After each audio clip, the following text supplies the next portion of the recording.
magacayga waa xildhibaan maxamed cabdikaafi maxamed xildhibaan ka tirsan golaha shacabka baarlamaanka federaalka Soomaaliya waxaan rabaa inaan halkaan ka soo gudbiyo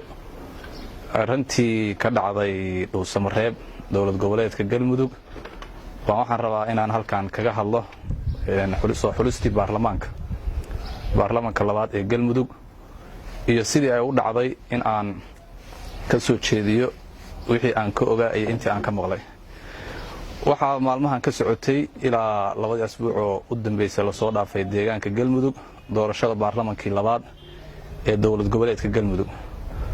baarlamaanka labaad ee dowlad goboleedka Galmudug sidaynu wada ogsoonahay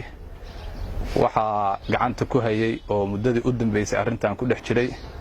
ra'iisul wasaaraha xukuumadda federaalka Soomaaliya mudane Xasan Cali Khayre ra'iisul wasaaraha dowladda federaalka Soomaaliya baarlamaanka xulistiisa wuxuu ahaa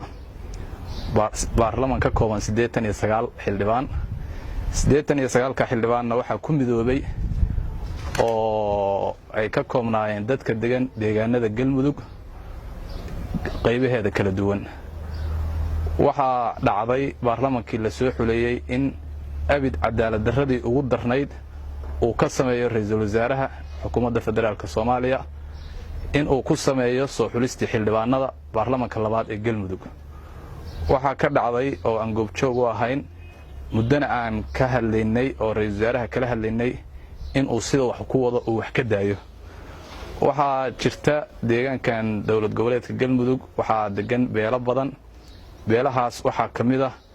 beesha Meher Ismaaciil ee Carab Saalax beeshaas waxay degtaa deegaano badan oo Soomaaliya kamid ah waxa kamid ah deegaanka Galmudug oo ay ka degto magaalada Gaalkacyo Hobyo Caabudwaaq iyo Dhuusamareeb oo ah meesha hadda maamulka lagu xuleeyay xildhibaanadiisa deegaanadaas oo beeshu ay deganeyd muddadii ugu dambeysay ee 100 sano ahaa dadkii deegaanada deganaa ah hantida ku lahaa deganaa ganacsiga ku lahaa dad ahaan u joogay oo laga yaqaanay dhammaan ummadaha deegaanka waxay ahaayeen beelihii markii wax la qaybsanayay ka helay qaybtoodii xildhibaanimada waxay ka qaateen kursigaas oo ka soo galay deegaanka Mudug ay ku heleen qaybta Mudug ahaan ay ka degan yihiin waxa dhacday muddadii hadda xulista baarlamaanku socotay in musuqmaasuq uu ka dhacay meeshaas lagu musuqmaasuqayo xubnihii ra'iisul wasaaruhuna uu cadaalad darro aad u weyn uu ka sameeyay deegaanka Galmudug waxa cadaalad darradaas kamida beesha Carab Saalax kursiga ay ku lahayd in uu gabi ahaanba ka qaaday oo uu siiyay beel kale oo aan kursi hore ugu lahayn deegaanka sida uu u siiyay iyo ujeedka uu ka leeyahay iyo danta uu u siiyayna waa ka hadli doonaa waana soo gudbinayaa laakiin waxaan rabaa cadaalad darrada uu sameeyay horta inay koow ka tahay inuu beeshaas xubintii ay ku lahayd markii uu yimid deegaanka oo ra'iisul wasaaraha inta uu noqday 3 sano iyo ka horba muddadii 10 sano u dambeeyay xubintii ay deegaanka ku lahayd maanta markuu yimid inuu soo gacantiisa kaga qaaday uu beel kale siiyay waxa kale oo cadaalad darrada uu sameeyay kamid ra'iisul wasaaruhu sida ogtihiinba oo telefishinada ku arkayseen maalmahan shalay iyo ilaa daraad in beelihii qaarkood isimadoodii 135 ku jiray oo banaanka ka soo dhigay isaga oo ka arki waayay dantii uu markaa lahaa sidoo kale beelaha qaar xubnihii xildhibaanada ay soo gudbiyeen in uu ra'iisul wasaaruhu bedelay liiskaas oo ku bedelay liis isaga uu watay wax aan ra'iisul wasaaraha Soomaaliyeed weligii sameyn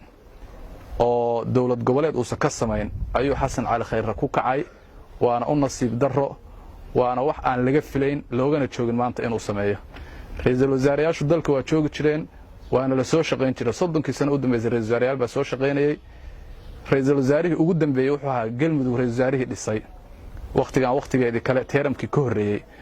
Umar Cabdirashiid baa ra'iisul wasaarihii wax ka dhisay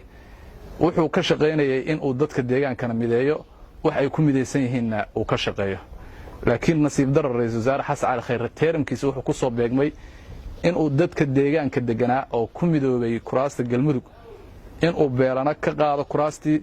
beelo kalena uu siiyo isagoo awoodi karay inuu dadkana isku hayo cadaaladna u sameeyo ciddii wax ka maqan yihiinna ra'iisul wasaare qaran way dadka deegaanka inta isugu yeero inuu dhaho waxaasaan u baahnaay xubnahaasaan u baahan aan rabaa dadka inaan siiyo hallaysiiya meesha ra-iisul wasaare oran lahaa waxaa nasiib darro ah inuu beelaha u isticmaalo awooddii ra-iisul wasaarenimo qayb ka mid ah oo uu diido inuu beelihiina la kulmo albaabadana ka xirto kuraasteediina oo boob cad uu duhurkii ku qaato isagoo oo siinaya beelo kale waxaa nasiib darro ah ra-iisul wasaare qaran oo looga fadhiyey maanta dalka Soomaaliya oo dhan inuu cadaalad u sameeyo inuu maamul goboleedkii kaliya oo maanta uu dhisay noloshiisa ay tahay maamul goboleedka Galmudug isagiina uu ka geystay dulmigii ugu ballaarnaa oo abid ra-iisul wasaare Soomaaliyeed uu sameeyo kana dhaca deegaanada Soomaaliya ra-iisul wasaareyaasha dowlad goboleedyada waa dhisi jireen nabad iyo si sharaf leh u dhisi jireen waxaan xasuustaa xilligii Galmudug la dhisayay ra-iisul wasaare Cumar Cabdirashiid markii xubnaha la isku daray Galmudug la isku keenay baarlamaankeeda ayaa beel kamida cabasho keentay waxayna ka codsadeen in xubin la siiyo dadkii deegaanku isugu yeeray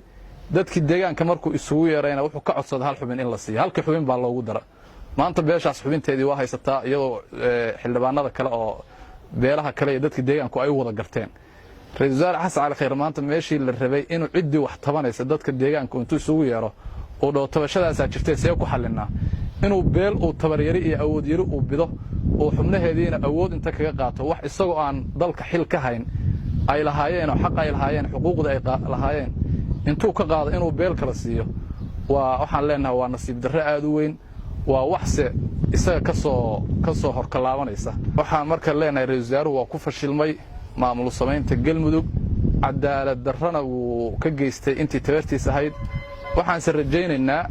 markii arrintaani dhammaato oo deegaankan dowlad goboleedkaasi uu dhismo in beeshaana xaqeeda heli doonto beelaha deegaankana ay iswarsan doonaan wixii ay xaq u lahaayeenna ay heli doonaan maadaama ay yihiin dad deegaanka degan laakiin ra-iisul wasaare Khayre taas waxay u galaysaa taariikhda waxayna ku tahay taariikh madow uu sameeyey waxaan rabaa maxaa ku kalifay marka ra-iisul wasaare Khayre inuu dadka kuraastooda dhaco oo beelo kala siiyo ra-iisul wasaare Khayre wuxuu ahaa ra-iisul wasaarihii horta 3 sano u dambeysay ku soo baashaalay ra-iisul wasaarenimada dalka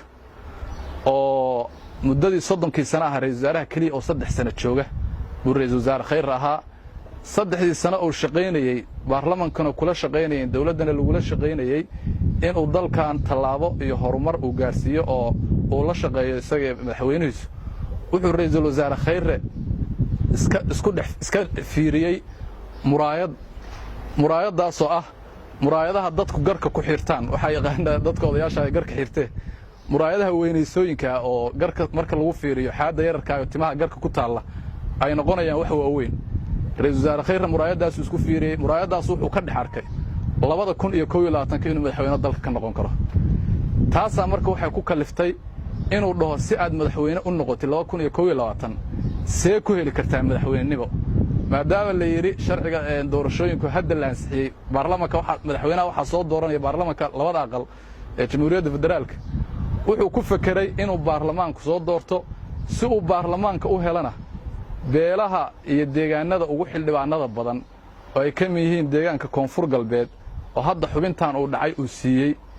si uu uga helo ama waji uu u gashto inuu xubin halkaas uu ka helo baarlamaan cod leh oo biri ugu ammaan sheegtay inuu dad u soo dhacay oo kuraas u keenay buu wuxuu xubintayada u dhacay inuu beelahaas mustaqbalka uu cod kaga helo ra-iisul wasaare waa ku fashilantay in Galmudug aad ka dhistid dawlad xor iyo xalaal ah oo baarlamaanka iyo dadka deegaanka ay u cadaalad samaysid waxaan leenahay marka rajada ay istustay oo ah aad ku cabiraysid 221 in aad dalkan hogaamiye ka noqotid oo ummadda aan madaxweyne u noqotid cadaalad darrada maamulkii kuugu horeeyay aad ka dhistid deegaanka dowlad goboleedka Galmudug cadaalad darrada aad ku samaysay ma u maleynayo dowlad Soomaaliyeed inta madaxweyne ka noqotid in cadaalad ku dhaqi doontid waxaan leenahay waa lagu bartay maamul goboleedka Galmudug waxa ka samaysay waa wax taariikhda ku gali doonta oo wax sumcadaada dambe iyo dalka inaad madax ka noqotid dib dambe u adkaan doonto cadaalad darrada hadda samaysayna ay noqon doonto mid taariikhda ku gasha waxa uu soo ogeyn ra-iisul wasaaraha 3 sano ugu dambeysay oo ka ahaa ra-iisul wasaaraha dalka wuxuu isbiday awood uu u arkay inuu dadkana ka caqli badan yahay ka awood badan yahay wixii rabana uu samayn karo laakiin waxa uu san ogeyn kalluunku markuu badda ku jiro wuxuu leeyahay awood uu ugu dabaasho dhinac kasta oo cayayaanka badda ku jira iyo xayawaanaad kale oo badda ku jira oo wuxuu cuni karana cuni karo wuxuu dhalada ka mari karana uu ka maro laakiin marka bannaanka loo soo saaro inuusan wax daqiiqad ka badan uusan noolaan karin ra'iisul wasaaraha marka waxaan leenahay kalluunkaas oo kala tahay wax awoodda aad maanta barayministarnimo ay isticmaalaysid oo ummadda Soomaaliyeed ku dhiibatay awoodda u isticmaalaysid inaad beelaha qaar kula tumatid qaybna aad ku dulmidid odayaal dhaqan iyo cidna aadan u aabayeelin awooddaas ha ismoodin waa kalluunka badda ku jira oo kala maalintii waqtigaaga sanadka uu ka dhiman yahay ay dhammaato waxaa noqonaysaa kalluun biyo laga saaray 1 minute dambe inaadan xukun dambana ka sii shaqayn doonin baan rajaynaynaa haddii aad leedmo 221 rajada qabtid waxaan rajaynaynaa haddii aad leedmo inay ku rumoobi doono waana ka shaqayn doonaa waana isla ogaan doonaa meesha ku dhamaato waxaan ummadda Soomaaliyeed iyo deegaanka Galmudug baan u soo jeedinayaa baaqna aan ugu dirayaa ra'iisul wasaare Khayra waxa maanta uu ka geystay Galmudug waxa dadka deegaanka kala kaxayn kara maaha dad deegaan oo isjecel weeye dad walaalaa weeye dawlad goboleed inuu dhismo baana wax kasta maanta loogu tanaasulayaa taasaana muhiim ah laakiin markii maamul goboleedkan dhismo in la isku yimaado beelihii wax ka maqan yihiin xuquuqdeedii la siiyo beelaha kale oo deegaamada dego oo wax ka maqan yihiin waxeedii la siiyo annaga beesha Carab Saalaxna xaqi ay ku lahayd in la siiyo ra'iisul wasaare Khayra ka dhacayna waxaan ka sugaynaa odayaasha dhaqanka dadka deegaanka iyo maamulka imaan doona madaxdiisa haddii aan leedmo